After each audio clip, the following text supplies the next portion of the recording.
இரவின் இனிய கீதங்கள். ஜனவரி 24. தாவீது நாளுக்கு நாள் விருத்தியடைந்தான். சேனைகளின் தேவனாகிய கர்த்தர் அவனோடே கூட இருந்தார். 2 சாமுவேல் 5ஆம் அதிகாரம் 10ஆம் வசனம்.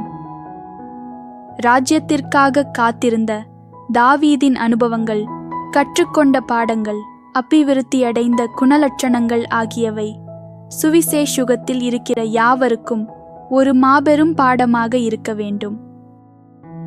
நாமும் தேவனால், தேவநாமத்தில், அவருடைய சிங்காசனத்திலிருந்து ஆட்சி செய்ய அழைக்கப்பட்டிருக்கிறோம்.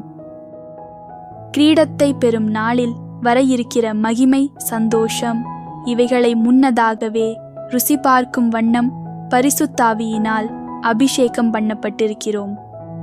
கண்ணியம், தன்னடக்கம், விசுவாசம், தாழ்மை, நம்பிக்கை ஆகிய இக்குணங்கள் தாவீதை கர்த்தருடைய ஜனங்களுக்கு ராஜாவாக்கியது. ஆவிக்குரிய இஸ்ரவேலர்கள், ராஜரீக ஆசாரிய கூட்டமாக அழைக்கப்பட்டவர்கள், மனுக்குலத்தை நீதியாய் நியாயந்தீர்ந்து ஆட்சி நடத்த வேண்டுமானால், தேவனோடு ஐக்கியப்பட வேண்டுமானால், இன்னும் எவ்வளவு கட்டுப்பாட்டுக்குள்ளும் கடமைக்குள்ளும் வளர வேண்டும் என்று தியானித்து, நம்மை நாமே நிதானித்து, நம்முடைய குறைவை நிறைவாக்க முயற்சி செய்ய வேண்டும். மீண்டும் இந்நாளுக்குரிய வசனம். தாவீது நாளுக்கு நாள் விருத்தியடைந்தான். சேனைகளின் தேவனாகிய கர்த்தர் அவனோடே கூட இருந்தார். 2 சாமுவேல் 5ஆம் அதிகாரம் 10ஆம் வசனம்.